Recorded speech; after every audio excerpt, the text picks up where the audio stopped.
So good afternoon, everyone. I wanted to thank all you guys for coming to our Lunch and Learn. So this entire month, we're looking at post-high school decisions. Let me get this gallery up here. So I just wanted to touch on what decisions do families need to make as you made that transition from school to employment or school to, post high school, and one of the things that keep coming up is the transportation piece. So I wanted to be sure parents know what's available out there, what kind of services are available for transportation, depending on your area. There's so many different aspects to transportation, just a way to get you to be prepared. So I'm going to, let's see, Shannon is still here. I'm going to turn it over to um, Shannon, did you want to introduce Anne? I'll turn it over to you to go ahead and let you It get doesn't things matter to rolling. me. My camera is Okay. going in and out, so if you see me flipping, it's because it doesn't want to work. It's being mean to me today. I apologize. Okay. So if you don't mind, if I may need to back up, or if people don't care, if my lovely Miss B, which is the picture you see, and instead of me, may talk to you instead. Thank you, Patty, for inviting us again this year. It's always a pleasure to come and do this Thank you. series. I have something new for you this year with Josh. So he's adding something special to our panel that you guys have never heard before. So this is something fresh. But we always love to give you updates as in our never ending world of public transportation and active transportation and what's going on. So, my panel today includes myself, who's a Greene County Mobility Manager. We'll start at the top with Miss Ann Tapia. She is with the Southwest Ohio Regional Representative with it is the Ohio Department of Developmental Disabilities. The thank mouthful, you. yeah. I had a brain fart. I appreciate that. And then Of Serena course. will round us out with the regional perspective, as well as asking for advocacy from those that are here or that'll be listening later on what their mobility barriers and challenges are on a regional basis if they have any questions, as well as Sally Brown is here from Greater Dayton RTA to inform you of what resources are there available. So we're going to start it off with Miss Ann first. Take it away. Awesome. Thank you for having me. I am going to screen share just a few slides. I'm going to try to run through this kind of quick because I know we have a lot to cover today. But my portion of it, come on, go, is to talk about waiver services. So if folks have a home and community-based services waiver, there are a variety of ways they can access transportation resources. So my role at the Ohio Department of Developmental Disabilities is in the Community Life Engagement team. I support Southwest Ohio, so please feel free to reach out to me with additional questions because, like I said, crash course here. So there are three types of transportation services available through the waiver. There's non-medical transportation, there is homemaker personal care transportation, and then there's self-directed transportation. And waiver services would be part of a person's plan, which means that it needs to be based on the needs that are identified through the individual assessment that each person goes through, and then justified based off of those needs. So non-medical transportation can be used to get to and from work, adult day support, any of the employment services supports that are available, volunteer activities, post-secondary educational program, internship or practicums, or if a person is being transported in between any one of those types of services. This can be provided by agency providers or independent providers. It can be done either in a one-on-one service or as part of a group. And then there can be different types of funding depending on the provider and how they're billing it, either per trip, per mile, or as a commercial vehicle. And again, this is high level, so there's lots more in that link if you want to dig deeper into the non-medical transportation. Transportation, when provided through homemaker personal care services, are typically provided in that one-on-one service, but it can be done as a group.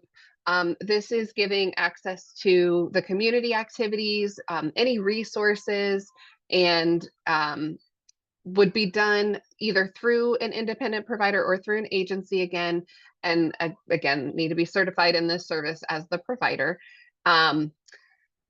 There are some requirements to be a provider in terms of points on your license and that kind of thing. But I did want to call out, this is a service that can be done on behalf of a person. So for example, if perhaps grocery shopping needed done and the person wasn't with the provider, that transportation could be billed to and from the grocery store in order to pick up groceries or prescriptions or whatever may need to be done. So there's a little bit of flexibility in this homemaker personal care type of transportation service.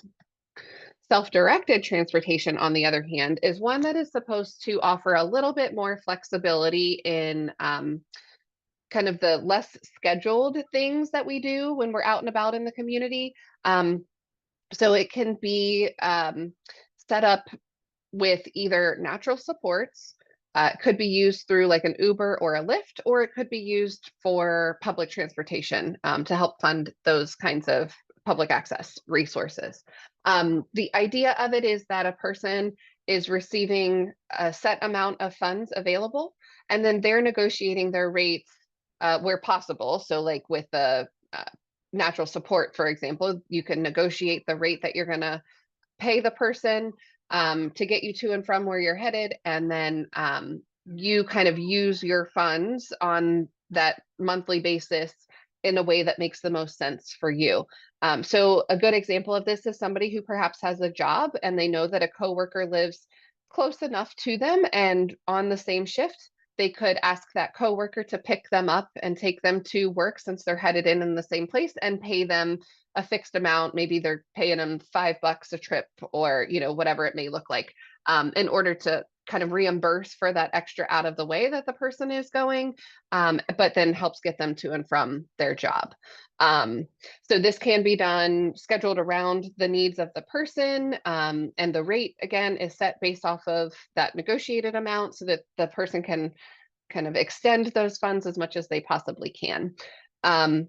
There are a variety of ways to use those funds. Most often a person receives a card, like it's kind of like a credit card, but it kind of has fixed places where it can be utilized. But there are ways to do vouchers or bus passes or tokens if there are some of those kind of ground transportation that are open to the public that could be used for those as well. So again, really high level, I would encourage you to reach out if you have questions about any of those types of services that are available, or even just to kind of talk and be creative about what types of transportation resources might be out there for folks. So I will drop my email in the chat, and feel free to ask any questions. I'll be in the chat, happy to answer them, or email me.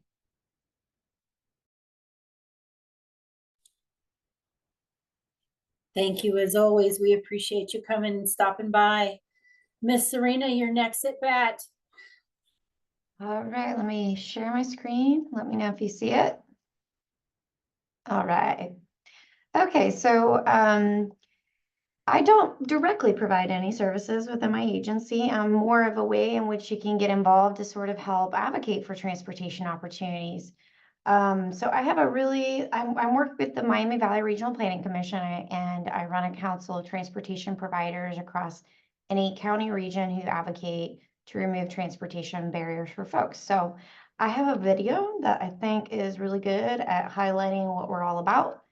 So I'm gonna play it and let me know if you can hear it. If you can't, then I'll stop. Can you hear? No. Okay. I think when you go to share your screen, there's those two boxes. When you go into Zoom, before you choose, there's two boxes in the lower left. You have to choose to be able to play a video. Okay, so when you go to new share. So if you can Oh, unshare or I go, see. yeah, There it there's is. two boxes. Try, yeah. All right, let's try it again. See if that works. Can we hear? Yep. Okay, all right. The Miami Valley Regional Planning Commission, in partnership with local transit and human service agencies, leads a regional planning effort to improve transportation services. The Greater Region Mobility Initiative is a roadmap to expanding transportation options and improving coordination between public and private providers across an 8-county region. To identify key priorities and improve collaboration, MVRPC hosts quarterly meetings with key stakeholders. Attendees include transit providers, users, advocates, and human service agencies. They exchange information and work to resolve complex transportation issues. Participating in council meetings enable many agencies to receive federal transit administration funding to improve transportation services in our region. This funding allows for organizations like RT Industries located in Troy, Ohio, to purchase an ADA-compliant vehicle for only 20% of its value. The vehicles are used to help local residents who do not drive to stay engaged in the community by taking them to jobs, medical appointments, shopping, recreation, and more. For more information, please visit mvrpc.org/mobility. MVRPC is proud to lead the Greater Region Mobility Initiative as we continue shaping our region's future together. All right, so I just like that video because it makes it really easy to describe very complicated things that we're involved in. So let's go to the next slide. Okay, so our council's purpose is to identify unmet needs for transportation services, establish local and regional goals and strategies for meeting needs, and prioritize project for funding and implementation. So one of those priority projects was what we shared in that video, is just RT Industries getting an ADA compliant bus. So you'll see here in this little icon on the left, those are all the counties involved in our council. We have Miami, Montgomery, Greene, Clark, Champaign, Shelby, Darke, and Preble County in our region. And we have at our quarterly meetings, many different folks who come to try to work together, try to improve transportation. And this includes individuals. So anybody can come to our council meetings. If you're interested in that, I'll provide my email at the end of this, but we just look for opportunities to work together to improve transportation in our region. In addition to collaborating, as mentioned in the video, having a plan for our region allows us to access what we call Federal Transit Administration dollars. So it's federal dollars to provide funding to meet transportation needs of older adults and people with disabilities when transportation services are unavailable, insufficient, or inappropriate to meeting those needs. So sometimes we need a little bit more than what transit has to offer. We need a little bit additional services. Could be anything from going to the grocery store, which sometimes requires more time, more space to carry your groceries in and out, things of that nature. So this funding program is really designed to sort of go above and beyond what is typically offered. And so having a plan of how to sort of prioritize how we access that kind of money is a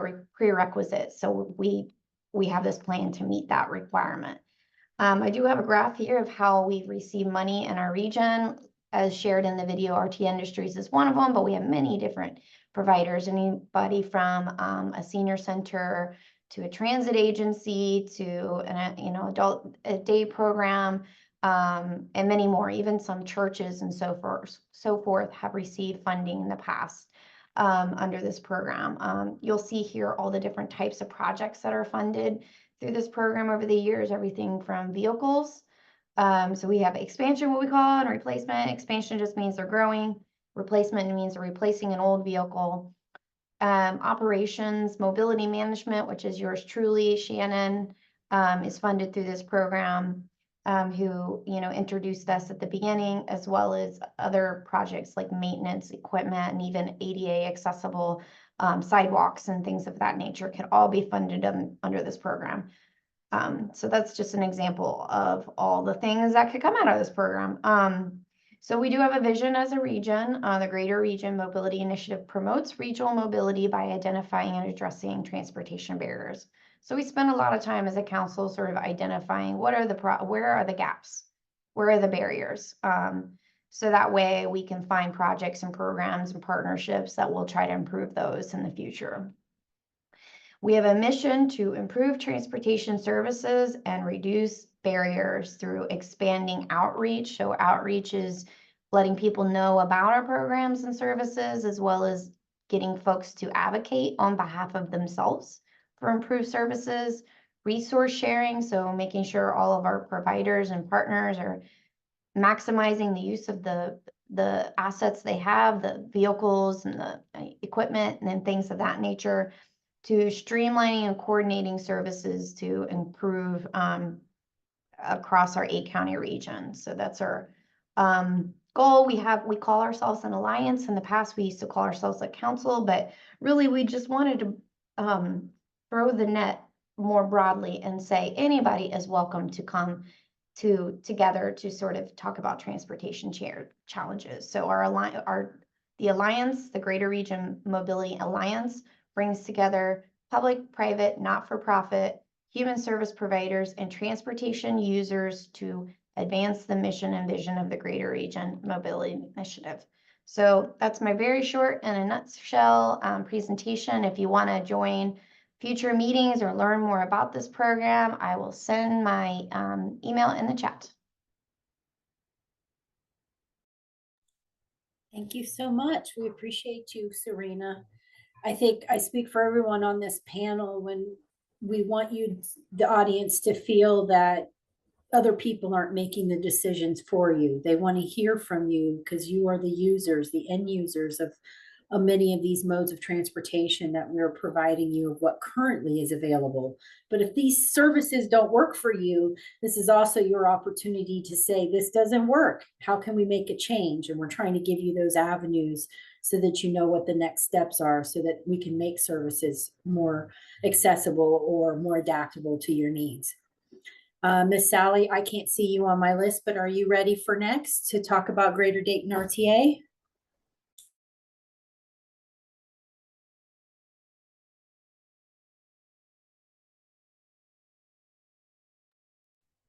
She's showing muted yet.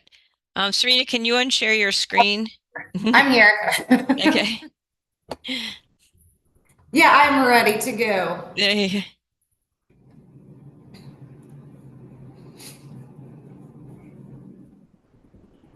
Okay. Do you need me to share my screen, or do you have my presentation that I submitted? I have you that you should be able to share your screen if you want, or, I mean, I can pull it up if you'd like. Yeah, if you could pull it up, that would be great. Okay, let me just get this. Let's see here, 1 second.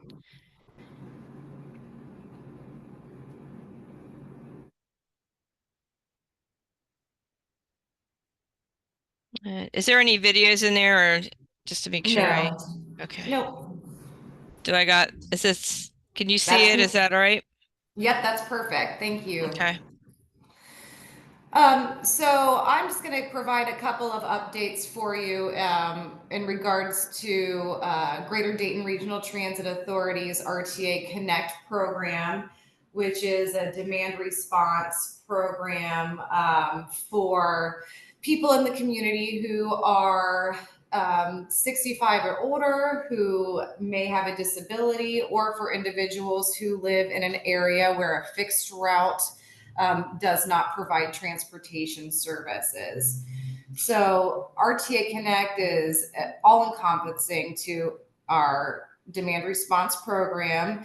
It can be accessed through all of our information systems and gives people one stop access in regards to a door-to-door service. Next slide, please. So here are the services that we provide under RTA Connect. We have our ADA paratransit service, which is for individuals who, because of a disability, are unable to utilize our fixed route bus service. We have our 5310 transportation program. That is for individuals who are 65 years of age or older, or who have a disability, who need to get to the grocery store, medical appointments, or to pharmacy trips. It is for the general public and will provide that service for qualified individuals in the Montgomery County. We have our Connect on Demand program, which is a door-to-door service that provides transportation in areas that do not have fixed route service. And then we have our coordination program where we will schedule trips on behalf of other agencies who are required to provide transportation for their clients. Next slide, please. So here is just some information about our paratransit service. It is $3.50 each way when traveling inside of our service area, which encompasses the whole Montgomery County. The service can be used for any type of transportation that an individual would like. So whether it be social appointments, medical appointments, work, school, what have you, the service is available during the same days and times as our fixed route service. Reservations can be made anywhere from 1 day in advance to 7 days in advance. And we do take same day trip reservations as space allows. There is a certification process. So an application is filled out, signed off on by the applicant's physician. And then once our RTA staff receives that, they'll have the applicant come in for an assessment, and that's how eligibility for the program is determined. Next slide, please. So here's just some language that tells you about our countywide and same-day paratransit services. We operate throughout the whole Montgomery County. We're only required to operate within 3/4 of a mile of any fixed route bus route, but we will go countywide. And then, as I mentioned earlier, that same-day trips are available based on capacity. Next slide. So here's information regarding our 5310 program. Services available Monday through Friday from 8 a.m. to 5 p.m., $5 each way. If a friend or a companion or family member is on the ride with the customer, that person rides free of charge. And again, it's just to get people to their essential trips, medical, grocery, pharmacy. So between our paratransit service and this 5310 transportation program, everybody in the county who has a disability or is 65 and older has transportation access to these essential trips. Next slide, please.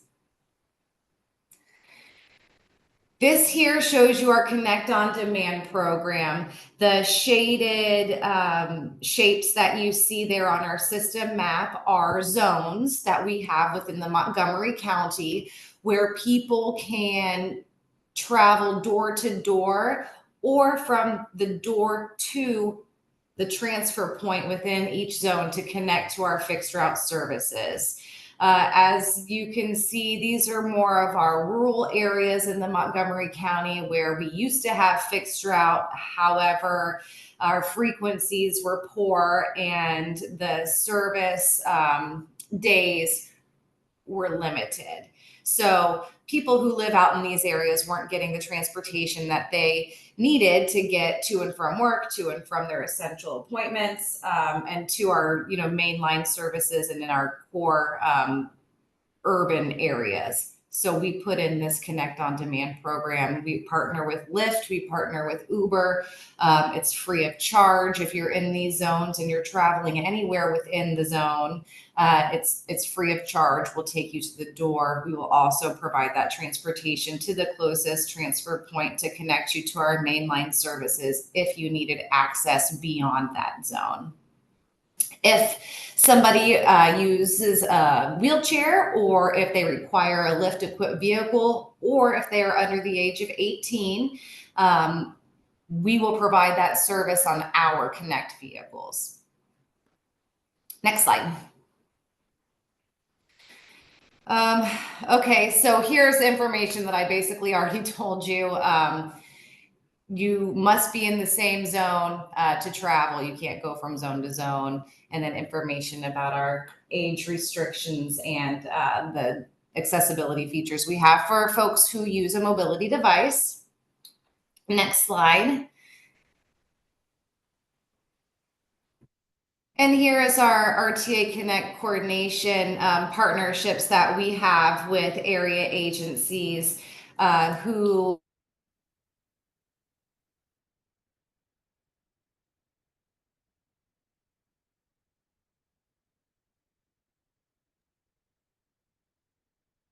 I think we lost her. Did we lose I her think so. mid-sentence? Wow. I think so. Well, I Okay. still see Sally, but you you're lost muted. me, but I'm back now. Okay. Oh, well, Okay. Here's our RTA Connect coordination program. These are the agencies that we partner with to provide coordination services, whether it be by RTA providing the transportation or just acting as the scheduler for transportation services that these agencies are required to provide. So in addition to providing transportation services, we also act as the facilitator for trip reservations for various agencies who require transportation for their customers as well. If you have any questions, I'll put my contact information in the comment box. We do offer travel training for individuals who have never used public transportation or who might be curious of how to get to a specific location. We also do group travel training where our communications folks will come out and provide classroom type training sessions for folks interested in using public transit. That's all I have. Thank you, Sally. We appreciate you coming and sharing with us about Greater Dayton RTA. So what's unique about them is that they are the regional transit authority, and they operate what we call in our world a fixed route system with the complementary paratransit. I'm on the other spectrum, however. I'm more like a rural system where Green Cats provides a demand responsive. So instead of going back to back public transit, I thought, Josh, why don't you intersect and talk a little bit about active transportation, and I'll round out the end a little bit about Greene County, if you don't mind, to give you enough time as well. Does that sound good? That sounds good. Can you guys hear me? Can you see the presentation? Can't see the presentation yet. Uh-oh. There we go. Mhm. Oh, You got the first. okay. Can you guys hear? All right, everybody can hear me? Okay. So, all right, so this is a presentation I actually made to the Miami Valley Regional Planning Commission a few months ago. And it's a kind of a play on the book, Black Faces and White Spaces, about about how the Black community interacts with white recreation spaces. So I thought, why don't we do the same thing with the disability community? So that's why it's Disabled Faces, Able Spaces. So in case you guys don't know, I won't spend a lot of time on this. My coworker and I run a group called allhandsin that is designed to help our folks develop social capital so they can better engage the community through the development of relationships. So we run a group that is open. We're multi-county. We probably serve 6 counties at least that are coming to our events because we do really unique stuff that's a lot of fun. So that's kind of, but our whole goal is really, it looks like fun and games that we're doing, but it's really about really social capital development and community building. So what I find is that I need help all the time with helping our folks learn about things and engage the community. And people, you wouldn't believe how many people try to give me money, but I don't need money because we are levy funded. I need people, I need time, I need community groups. That's what our folks need if they're going to be successful. And so people are all the time trying to give us money, but we don't want that. We want their time. So we host events that are open to everybody. So what I find interesting about this conversation with active transportation is that we tend to focus on accessibility from the standpoint of wheelchair ramps. Are there curb cuts? Can I get around? And it's really kind of an interesting conversation because the real conversation is really, do I have a reason to be there anyway? Have I been invited there? Do I understand the way the system works? Has anybody trained me? Has anybody invested in me in this way? So I am a cyclist. I do a lot of bike riding. We have the world's largest, I believe the United States' largest paved bike path system. And nobody with, I almost never see people with disabilities out there. So I've been riding bikes with people. And it's crazy to me how difficult it is to get the resources needed to help our folks engage this. So are the bike paths accessible? Yeah, I mean, technically they are, but really our folks do not know how to use them. Bikes are an awesome form of transportation for getting around most of our cities. And a lot of the folks we serve just do not know how to do it. So what we're really trying to do is find community groups that want to partner with us to help us get out there and do stuff, whether it's on trail, off trail, we don't really care. But so like I was riding bikes last year with a whole bunch of guys, but it was just getting downright dangerous. I needed people out there with me. I'm a member of like multiple cycling clubs. They've all just completely rejected this. Like they don't want to invest in helping with something like this. I've asked parents, well, hey, I really appreciate that you want your kids to ride bikes, but how about you ride bikes? How about you don't just drop your kid off with me so I have a 1-to-15 ratio because that's not safe. I need people to help me with this. So this is what I mean when I say people want to give us money towards this, but they don't want to give us their time, because that's what we need if we really want to help our folks access the community. So this is the sort of stuff we're trying to do in Greene County, and it's open to everybody. But we partner with a lot of groups, like down there in the bottom. There's 2 groups we work with. Luke 5 does off-road stuff for people to use wheelchairs, and there's another group called Wonderworks that does the same thing. They're both, I think they're both out of Warren County. But we do lots of stuff like that, but it's really, really an uphill fight. So we're constantly trying to find people that say, hey, I want to get involved with this. And like this year, I just folded up the cycling. I didn't do it. I started doing cycling with people. Those are 2 of my guys right there, but I just didn't have the support I needed. So this is really, I guess, this is not an information session. This is a whining session and me complaining that we don't have the resources that we need to get our folks out there. So if you're a parent that's watching this and you say, hey, I want my kid to ride bikes, then you should reach out to me and we should talk about how we can do this. So that's the kind of stuff we're doing. The end. I'm over here laughing. Sorry, Josh.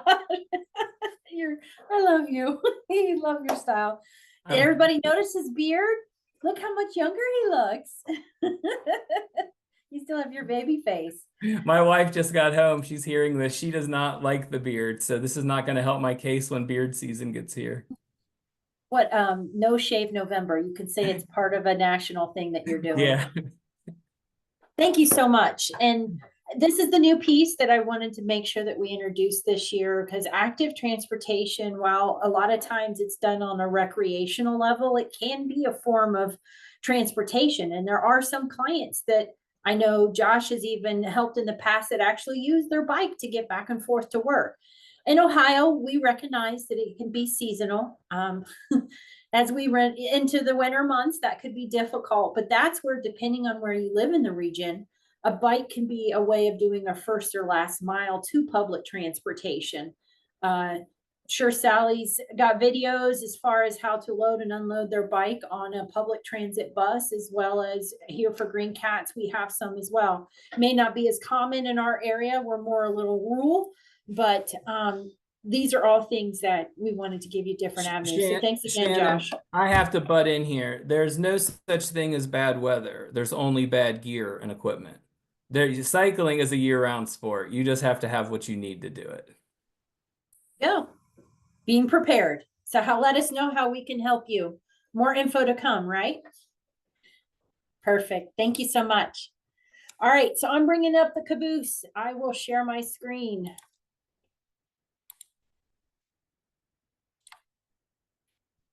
Maybe it's the right button.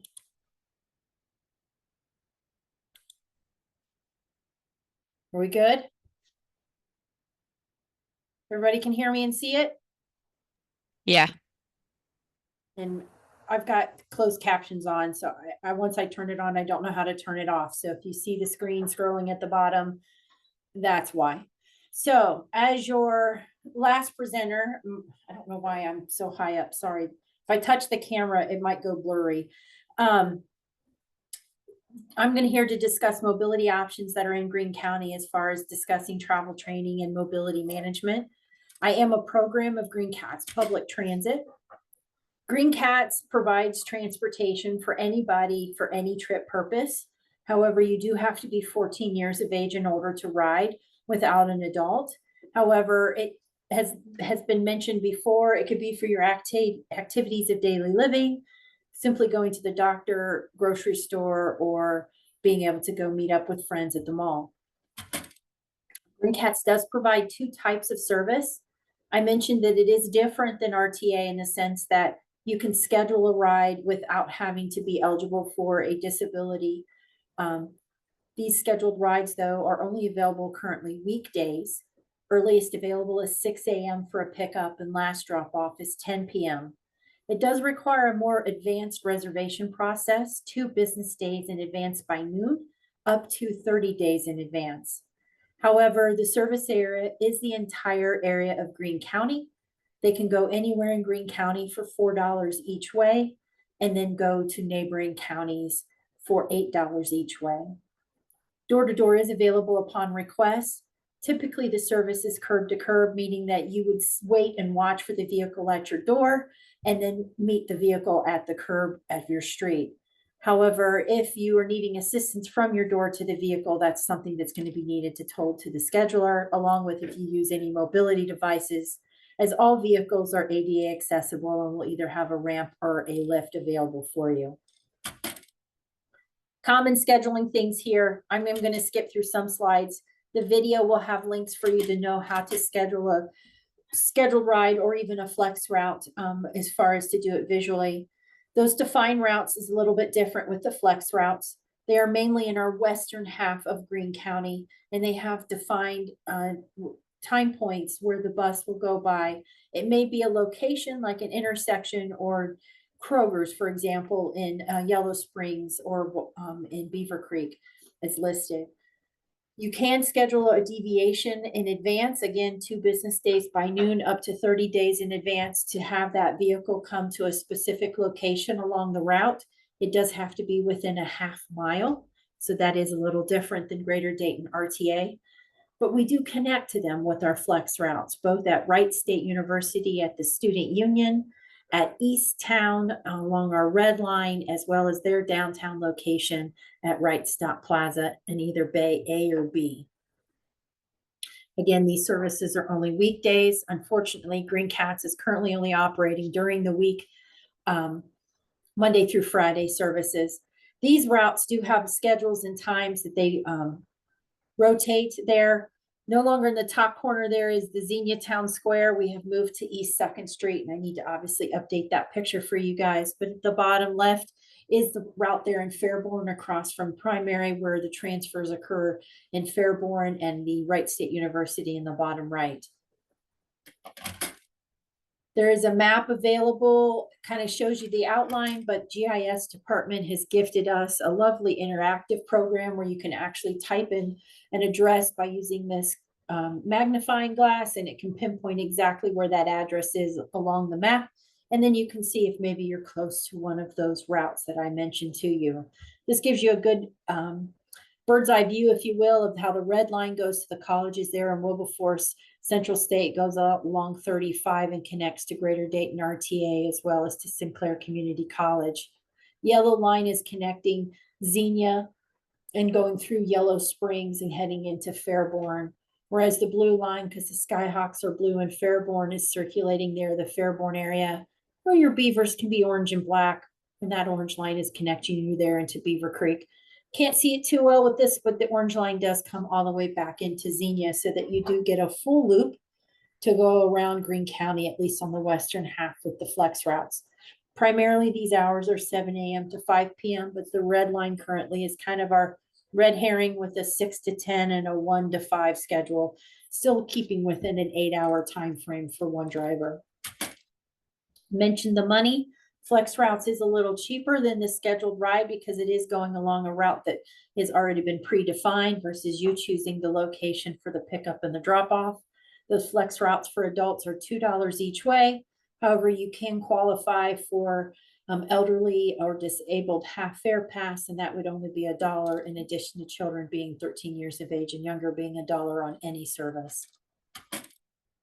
Mentioned the service hours of not being open.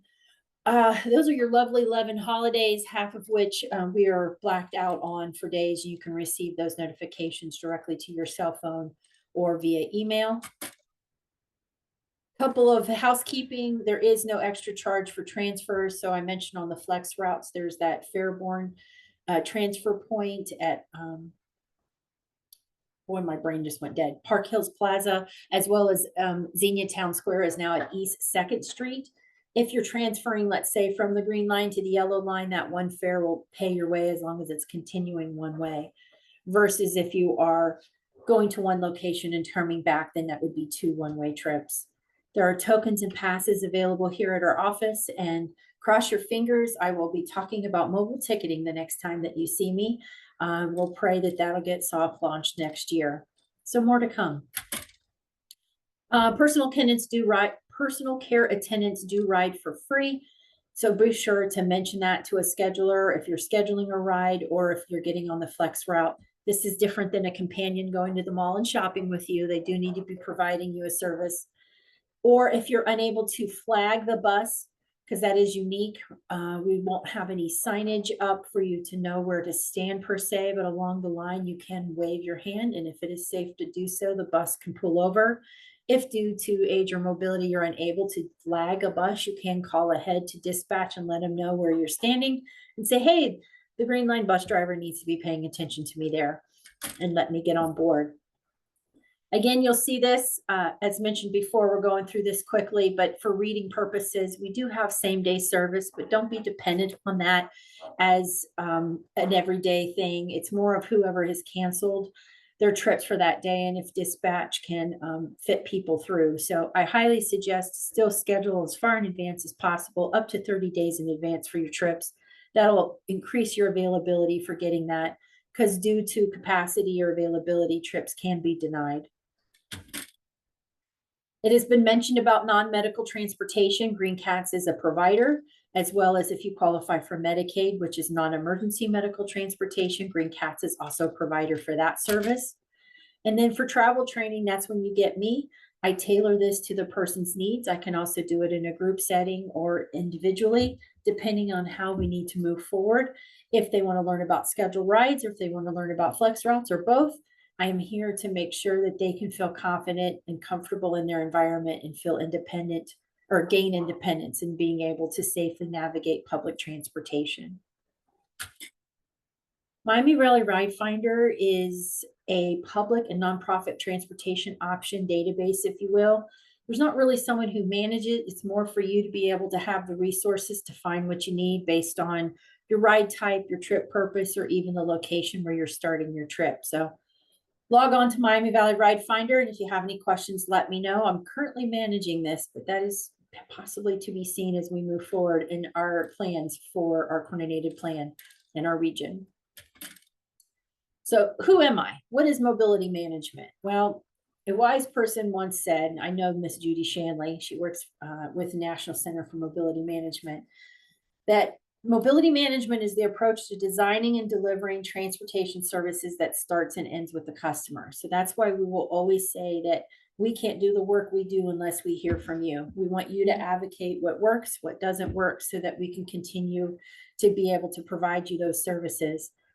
For me, it's the entire transportation network. While I work at a public transit agency, I'm tasked to make sure that I manage all resources that are available in my county, whether it is public transit or private, cycling, walking, which is our active transportation, a volunteer driver program, which we're trying to have Catholic Social Services build here for our county as well and build that gap in services, or anyone else for that matter. So I don't want you to be scared that, oh, she works for public transit. Well, I still want to hear what does work and what doesn't work. And maybe we can bring other stakeholders in.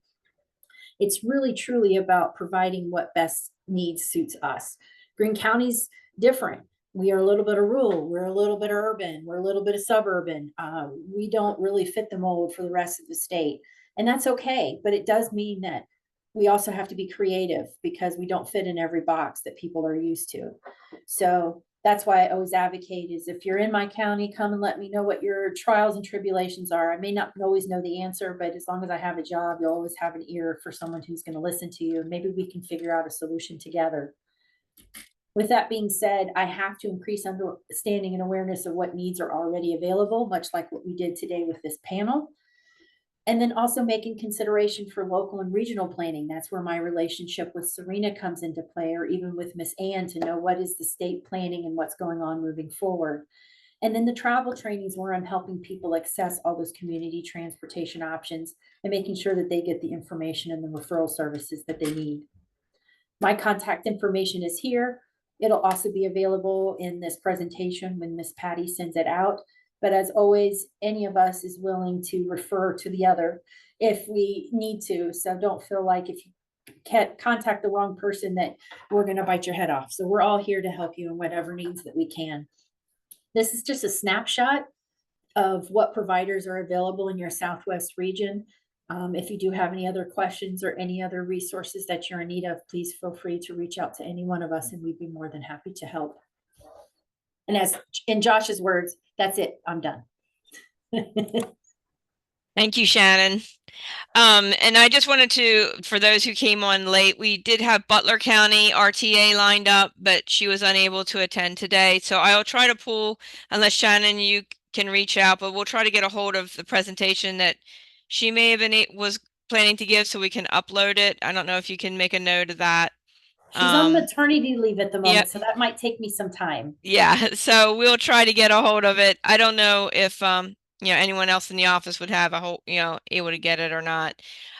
Shannon, one question I do have for you, just for those who you mentioned like travel training and stuff. Do you know, is that offered? I mean, you're mentioning it.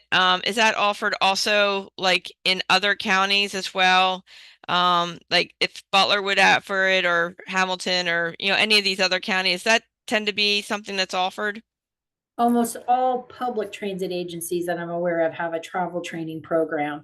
But as I'm finding out around the county and the state, travel training might also be offered by a nonprofit organization, or it could be another one that's assisting it. So don't always think that just public transit has the only travel training option available. There may be some other that are available in your county that can provide assistance. And then there's always a difference between travel training and orientation and mobility specialists that I like to highlight, that I'm not helping them orient them with their disability. I'm assisting them with the resources that we have available from transportation side. I will always refer to a specialist from like Easter Seals to provide them orientation in that aspect. I think having some sort of orientation or training on that is so helpful for many individuals. I know like in general transportation, I know sometimes like the airports offer a flight training or, something just to get you acclimated to what is needed for your individual with disabilities. I did not see any questions in the chat box. Does anyone have any questions for anybody on the panel today? Anything that you want to know about? Let me just see here. And if I missed you in the chat, I'm sorry. I was trying to keep an eye on it. Yeah, I don't see any specific questions.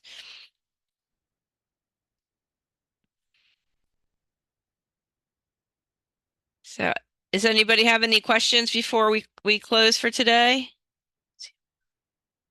Let's see. Well, I want to thank you all for it. Josh, I think your view was also very interesting, especially tying in some of those. That's something that maybe not everybody thinks about, that you do have those alternatives too to get around. And as Shannon mentioned, you could probably take do the bikes to a transportation as well. I know sometimes there's groups that offer, like if someone doesn't know how to ride a bike, they offer training for bicycle as well. I don't know if you offer that, Josh, but I know there are groups that do that. So, but if you have any question, you can reach out to any of these different individuals. If you didn't catch their email, I believe everybody put their email in the chat box. If you did not catch it, just email me, and I do have that information as well. Hey, I will We tell you did. some, I will Okay. tell you something pretty cool. A friend of mine became a provider specifically to ride bikes with people. He wanted to do outdoor rec, and it was a total flop. And I was thinking, come on, people, get outside and do something. What are you doing? So there's a lot of work on our side on the disability side to get our folks motivated to get out there and try some new stuff. So So Thank real you, quick, Josh. I have a question, Joshua. You said, getting out there, kids with disabilities. Do you know of any grant funding? Like what if their dilemma is getting a bicycle so they can actually ride? I mean, they uh, want to do it, but how do we, like, they do want to ride this, but maybe they need a specialized bike. so in most counties, like in Greene County, we have green bucks, and most have some sort of AM bucks, I think it's called, like that does adaptive bicycles for people with disabilities. So Okay. that's pretty available. And then for our folks that can just ride a traditional bike, like in Dayton, we have a place called Bikes for All that's used bikes that are super affordable for people. So there are lots of options out there for folks. It's really more a matter of getting our folks to try some new, like I'm doing a 5K, the Ghost and Goblin 5K in Dayton in a couple weeks. So I've invited my community to join me for that. It probably won't be well received. Like it's hard. It's really challenging to get our folks outside exercising and trying new things. So like I said, it's a place we have a lot of work to do. Right, right. Definitely feeling that, the families feeling fully supported and making sure they have the Mhm. proper bicycle to do that, and Mhm. just getting out into the community. Sometimes it is a barrier because it's so much work to get their child out with disabilities out into the community. So how can we break that down and support them a little bit more? So, okay. Well, thank you. No problem. I had a phone call from a family that wanted to bring their son had a trike, and a trike is like the most difficult thing in the world to transport. And so so I was doing a bike ride, and they messaged me and said, "Hey, can you come pick up the trike?" And I thought, "No, absolutely not. I cannot come pick up the trike. I need a trailer to get into that business." So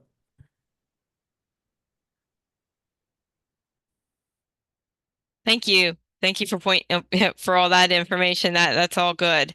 Yeah, I do understand, just trying to get individuals out. And I know another hurdle is like when things change.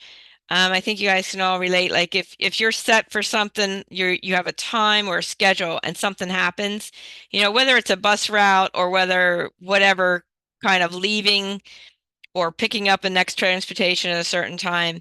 I know several individuals that would get upset if that time was not kept, like if a bus or a transportation, whatever the mode was a little late. I know that would disrupt. And I know there's some fear of that within some of the disability world as well. Any other questions it looks like we got a lot of links, and that's great. All the links and information in the chat box. I will be sharing that for those who are watching later on YouTube. I'll share all those links in the YouTube description. Is there anything else for our panel before we close today? Any other questions or comments? All right. Well, thank you all for coming. Thank you, Shannon, for lining this up, and for our panel of transportation experts. I appreciate that, because that is a big hurdle, not only for getting around the community, but you have, like you had mentioned, medical, non-medical, whether you're going to a job. It's one of those things that is a challenge as you start experiencing that transition from the high school to the young adult world, and getting into that area where you need that transportation, whether you have family transporting you or you need to rely on public. It does become one of those hurdles that you have to think your way through or line up, and it maybe takes a little bit of effort there to get things lined up. So I appreciate all you presenting, and those who we did put a link to their Google Salt Drive. I'll be uploading that information, and it'll also go into our live binder as well. I did provide a link to our upcoming, for our newsletter for upcoming events. All this month, we're looking at post-high school decisions. So next week, we'll be getting into post-secondary, and then the following week, we'll be looking at living on our own. What does that look like? As an independent, as your child becomes independent and maybe living outside their your home and living independently on their own in the community. So I want to thank you all for coming, and have a great afternoon, and thank you for all the information you shared. Thank you. Have a good day.